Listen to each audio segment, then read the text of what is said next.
말씀은 성경의 첫 번째 책 창세기 31장의 말씀인데요. 구약성경 45페이지에 기록되어 있습니다. 구약성경 45페이지 창세기 31장 1절부터 16절까지입니다.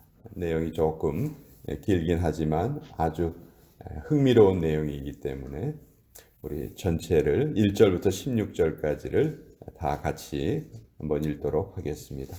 구약성경 45페이지 창세기 31장 1절부터 16절까지의 말씀 우리 같이 읽겠습니다. 시작.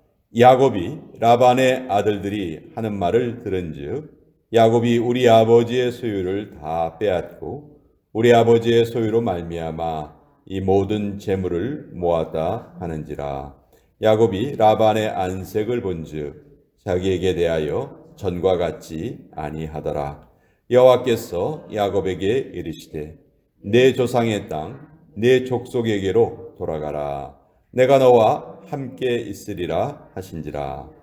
야곱이 사람을 보내어 라헬과 레아를 자기 양떼가 있는 들로 불러다가 그들에게 이르되 내가 그대들의 아버지의 안색을 본즉 내게 대하여 전과 같지 아니하도다. 그러할지라도 내 아버지의 하나님은 나와 함께 계셨느니라. 그대들도 알거니와 내가 힘을 다하여 그대들의 아버지를 섬겼거늘 그대들의 아버지가 나를 속여 품삯을 10번이나 변경하였느니라. 그러나 하나님이 그를 막으사 나를 해치지 못하게 하셨으며 그가 이르기를 점 있는 것이 내 삭시 되리라 하면 온 양떼가 낳은 것이 점 있는 것이요 또 얼룩무늬 있는 것이 내 삭시 되리라 하면 온 양떼가 낳은 것이 얼룩무늬 있는 것이니 하나님이 이같이 그대들의 아버지의 가축을 빼앗아 내게 주셨느니라. 그 양떼가 새끼 뵐 때 내가 꿈에 눈을 들어 보니 양떼를 탄 순양은 다 얼룩무늬 있는 것과 점 있는 것과 아롱진 것이었더라.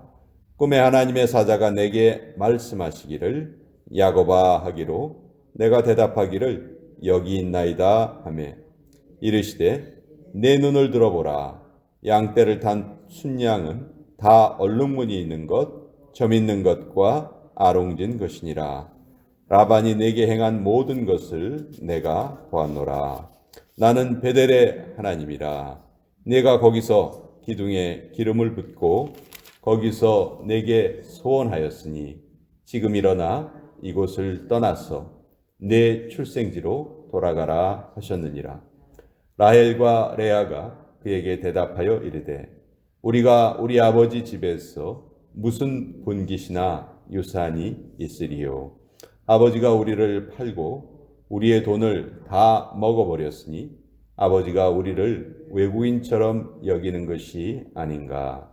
하나님이 우리 아버지에게서 취하여 가신 재물은 우리와 우리 자식의 것이니 이제 하나님이 당신에게 이르신 일을 다 준행하라. 하나님의 말씀입니다. 아멘. 자, 창세기 31장 본문은 야곱의 일생에 있어서 아주 중요한 전환점이 되는 그런 이야기인데요. 야곱은 지금 라반의 집에서 20년을 머물고 있는 그런 상황입니다. 처음에 자기 형을 피해서 외삼촌 라반의 집에 왔지요. 오자마자 이제 라헬을 만나게 되고 그 라헬을 위해서 7년을 봉사를 합니다. 라헬과 결혼하기 위해서. 그런데 결혼을 하고 보니까 레아였죠. 그래서 또 그 자기가 사랑하는 여인 라헬을 얻기 위해서 7년을 더 봉사를 합니다. 14년을 봉사를 했고 또 그 이후에도 지금 6년 동안 외삼촌 라반을 섬기고 있었어요. 자, 분명히 라반에게는 사위인데 사실 이때의 그 사회 양식이랄까 이런 거는 오늘날 우리가 살고 있는 이때하고는 너무너무 다릅니다. 주인이 있고 종이 있는 그런 시대였고요. 장인이긴 하지만 야곱에게는 주인과 같은 그런 사람이었어요. 그래서 주인과 종의 관계였기 때문에 아주 참 어려운 그런 상황이었어요.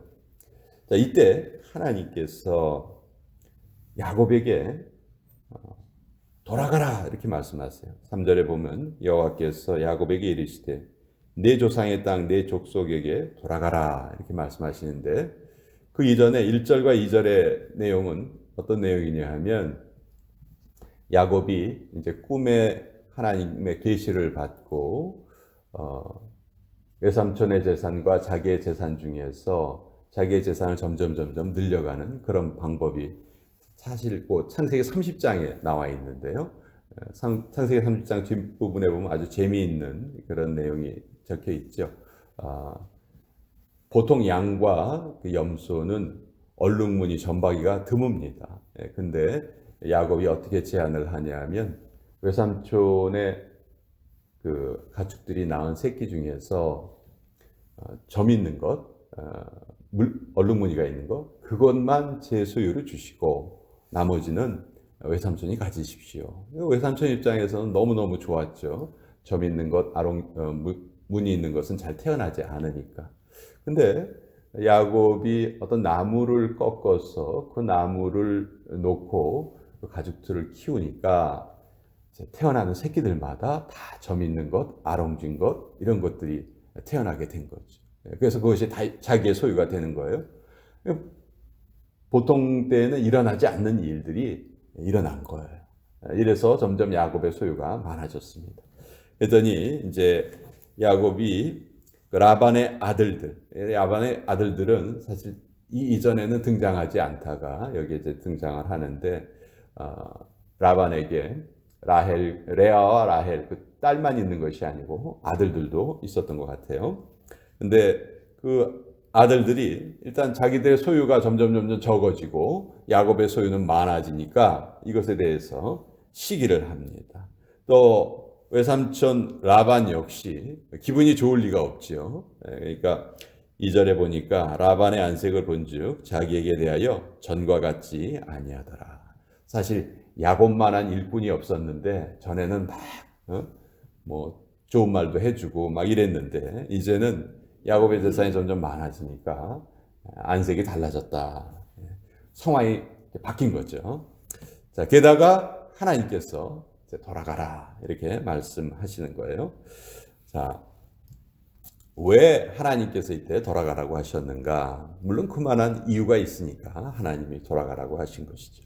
첫 번째, 지금 야곱이 살고 있는 이 하란 땅, 바단 아람 땅은 야곱의 일시적인 처소에 불과하지 영구적인 처소가 아니었어요.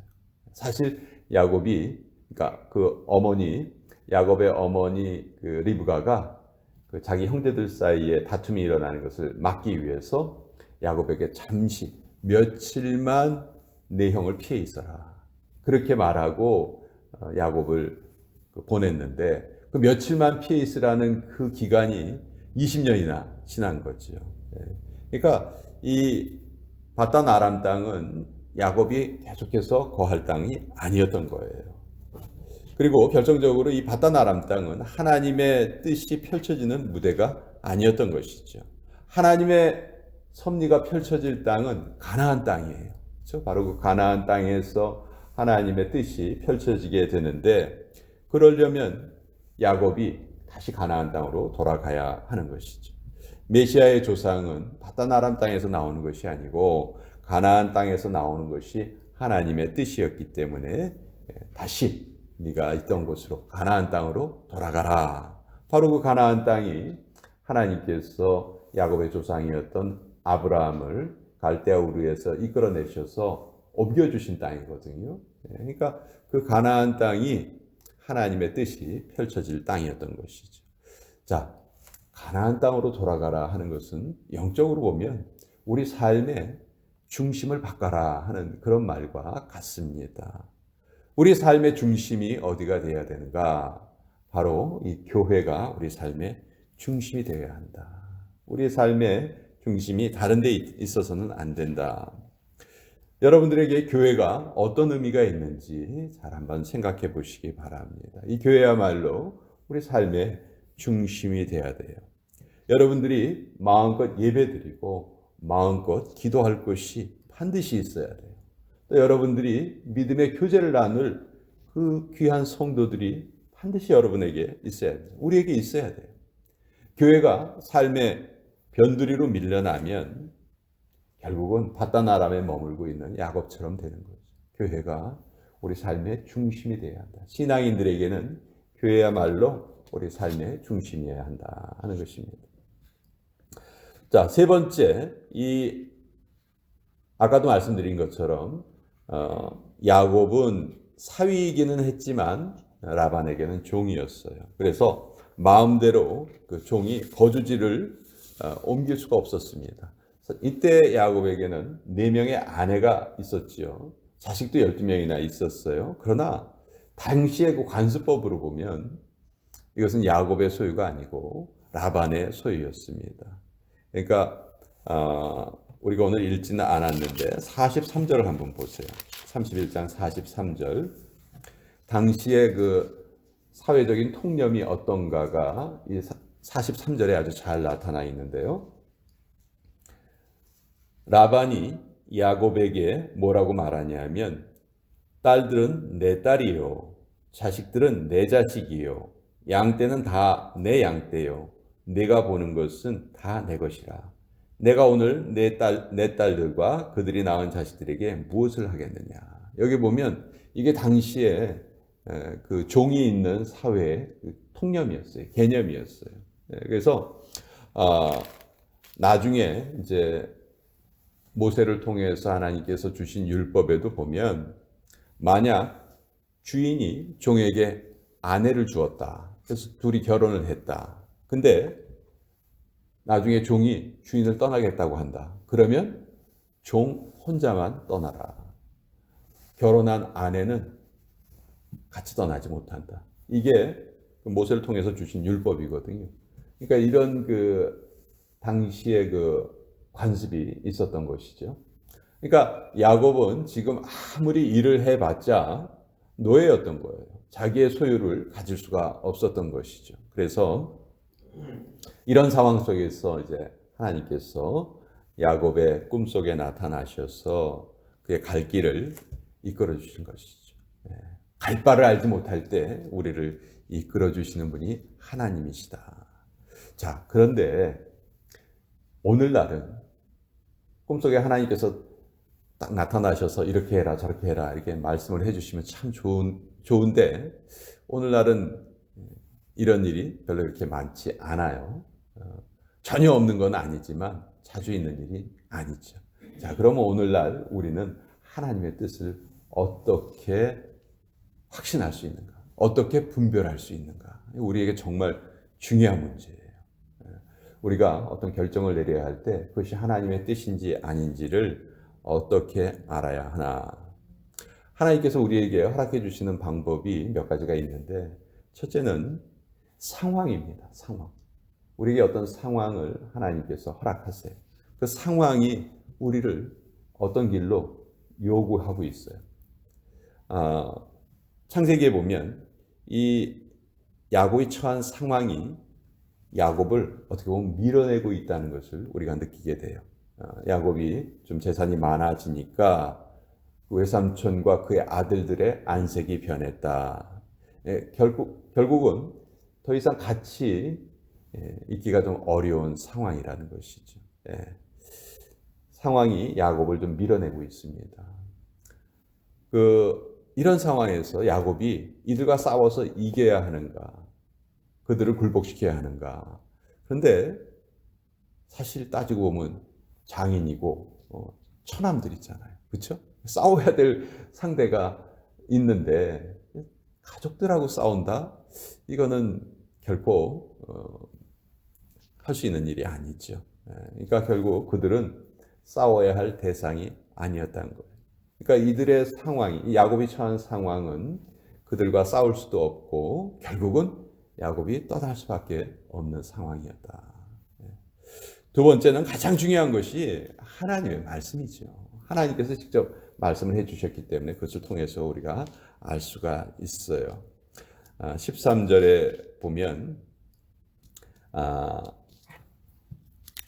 뒷부분에 이렇게 되어 있죠. 지금 일어나 이곳을 떠나서 내 출생지로 돌아가라. 사실 이거보다 더 확실한 그런 분별할 수 있는 그 방법은 없겠죠. 자, 오늘날이 문제예요. 오늘날도 이렇게 하나님께서 우리에게 말씀을 해주시면 참 좋은데 아까 말씀드린 것처럼 이런 일이 자주 있는 것은 아닙니다. 그렇다고 우리가 낙심할 필요가 전혀 없죠. 오히려 과거보다 더 뚜렷한 방식으로, 더 확실한 방식으로 하나님께서 우리에게 갈 길을 알려주시는데 그것이 기록된 말씀인 성경을 통해서 우리에게 말씀해 주십니다. 성경 말씀을 읽으면서 하나님께서 우리에게 말씀하시는 거예요. 우리가 성경의 말씀에 우리의 온 정신을 쏟아서 성경 말씀을 읽으면 그 성경 말씀과 함께 우리는 대화를 할 수 있는 것이죠. 그 성경의 말씀이 우리 각자의 상황은 다 다르지만 그 다른 상황에 공통적으로 적용되는 하나님의 뜻을 말씀을 통해서 알 수가 있다. 꿈은요, 내가 이거 제대로 잘 꾼 건가 긴가민가 할 때도 있어요. 또 잊어버릴 때도 많아요. 그런데 기록된 말씀은 어디 도망가는 거 아니죠. 늘 우리 앞에 있습니다. 이 말씀을 통해서 우리가 하나님의 뜻을 깨달을 수 있다. 그리고 또 한 가지, 주변 사람들을 통해서 우리는 하나님의 뜻을 확인할 수 있어요. 자, 지금 야곱이 하나님의 말씀, 자기 꿈속에서 자기가 얻은 하나님의 말씀을 자기 아내들에게 이야기합니다. 나 지금 이곳을 떠나서 가나안 땅으로 돌아가야 되겠다. 자, 이때 아내들이 뭐라고 대답을 했는가? 이 아내들 입장에서는 레아나 라헬은 바단 아람이 자기의 고향이에요. 그곳에서 사는 게 이들에겐 더 편했겠죠. 모든 것이 다 익숙하니까. 알지도 못하는 가나안 땅으로 가서 새로운 삶을 시작한다. 이거 정말 쉽지 않은 일이었겠죠. 그러나 이들이 뭐라고 얘기하냐면 사실 레아와 라헬이 자매지간이긴 하지만 야곱 때문에 서로 사이가 안 좋았잖아요. 그렇죠? 사이가 안 좋았는데도 불구하고 가나안 땅으로 돌아가자 하는 이 이야기에는 둘 다 이구동성으로 찬성을 합니다. 그렇게 합시다. 그렇게 합시다. 아무리 우리 아버지지만 당신에게 하는 행동을 보니까 이건 정말 너무했습니다. 우리 둘을 이용을 해서 어떻게 보면 우리 아버지는 자기의 재산만 늘려갔습니다. 우리를 딸로 대해주지 않고 하나의 도구로만 우리 아버지가 여겼습니다. 그렇게 말을 하고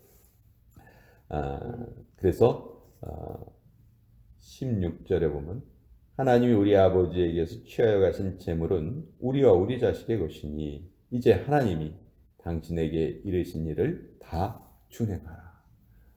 하나님의 뜻대로 하십시오. 사실 서로 사이가 안 좋았기 때문에 한 사람은 갑시다, 한 사람은 가지 맙시다. 이랬으면 참 야곱이 난감했을 거예요. 그렇죠?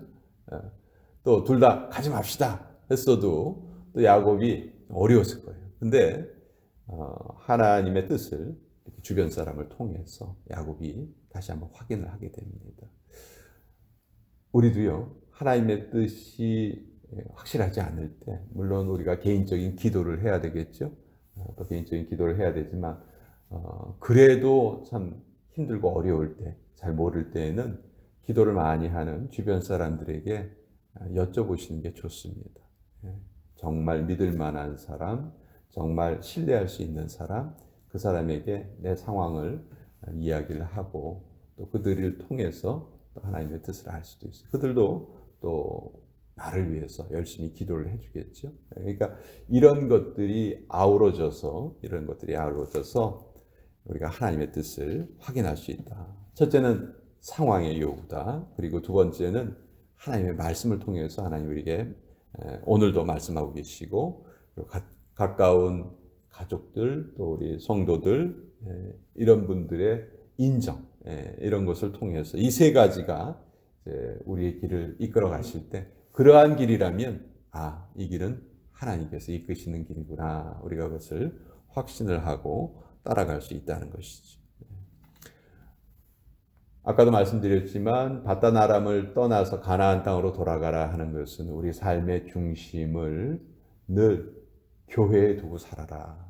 신앙생활에 두고 살아라. 이 신앙생활이 우리의 삶의 중심이다 하는 것을 잊지 말라는 또 하나님의 메시지이기도 합니다. 자, 이 이후에 벌어지는 일은 이제 아까 말씀드린 것처럼 그 당시 주인이 종의 모든 것을 다 소유하는 그런 상황이었기 때문에 야곱이 떠날 때 그냥 빠이빠이 하고 떠나진 못했습니다. 한밤중에 그냥 급히 자기 가족들만 데리고 자기 재산을 가지고 나오죠. 외삼촌 모르게 이렇게 나옵니다. 우리가 보통 야반도주한다 뭐 이렇게 말하죠. 야밤도주가 아니고 야반도주입니다. 보통 야밤하면 아주 어두운 밤, 그러니까 어두운 밤에 몰래 도망간다 해서 야밤도주다 이렇게 잘못 알고 있는데, 이 한자어로 이 반자가 틈을 탄다 이런 뜻이거든요. 밤을 틈타서 도망간다, 이게 야반도주인데 야곱이 야반도주를 해요. 외삼촌이 허락할 리가 없거든요. 나중에 또 실제로 외삼촌이 쫓아오죠. 쫓아왔을 때 또 하나님께서 안전장치를 마련을 해 놓으셨어요. 이번에는 라반의 꿈속에 나타나시죠. 너 선악간에 야곱에게 한마디도 말하지 마. 하나님이 아주 그냥 라반을 꼼짝 못하게 만들어 놓으세요. 그러니까 라반이 다 찾아가지고 가져가려고 했는데 결국 하나님의 그 메시지를 라반이 깨닫고, 야, 이거 나 잘못하면 죽겠구나. 그렇게 깨닫고 거기서 빠이빠이를 하죠. 근데 그때 라헬이 아버지의 집에서 드라빔을 훔쳐와요. 드라빔이라는 거는 어떻게 보면 각자의 집에서 섬기는 조그만 우상 모양의 신이에요. 일본 사람들은 지금도 그런 것들이 많다고 하는데, 일본 사람들이 집에 가면 뭐 이렇게 조그만 그 모형을 만들어 놓고 거기에 뭐 신도라고 하죠. 그것을 섬기는데, 그 라헬이 그것을 몰래 가지고 나왔는데, 이제 그것을 라반이 찾는데 거짓말을 하죠. 그때 나 그런 일 없습니다. 자기가 이제 자기 그 앉는 의자에다가 놓고 그 위에 자기가 앉고, 아버지, 내가 요새 내가 몸이 불편해서 움직이지 못하겠습니다. 한번 찾아보세요. 뭐 찾을 수가 없죠. 그래서 라반이 그냥 돌아갔습니다. 자, 아무것도 아닌 일인 것 같지만 전 나중에 라헬이 둘째 아들을 낳다가 죽어요. 그렇죠? 요셉의 동생을 베냐민을 낳다가 죽죠. 그래서 결국은 야곱의 가족묘에 묻히지 못합니다. 가장 야곱이 사랑했던 아내인데 가족묘에 묻히지 못하고 오히려 레아가 묻히게 됐죠. 또 메시아의 조상이 라헬의 아들들을 통해서 오는 것이 아니고 레아의 아들들을 통해서 이 땅에 오시게 됐죠. 그 원인이 어디에 있을까? 저는 이것이 원인이 되었다는 그런 생각을 해요.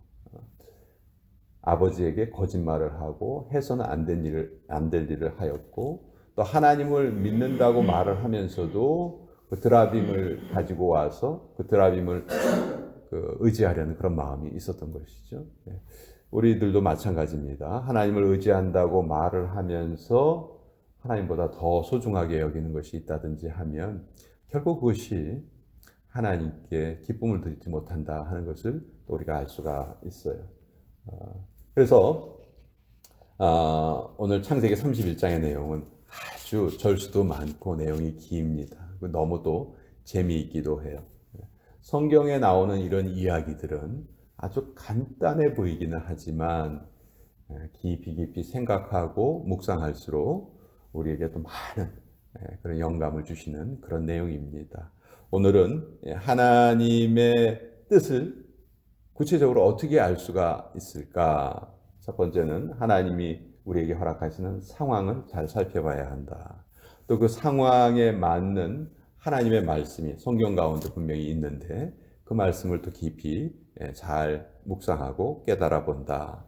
그리고 주변에 우리 함께 기도하시는 우리 성도님들을 통해서 그분들의 또 인정을 또 구할 수 있다. 이 세 가지가 다 같이 이루어질 때 그 길은 하나님께서 허락하신 길이다라고 우리가 확신할 수 있는 것이죠. 그것을 오늘 또 우리 같이 알아보았습니다. 자, 오늘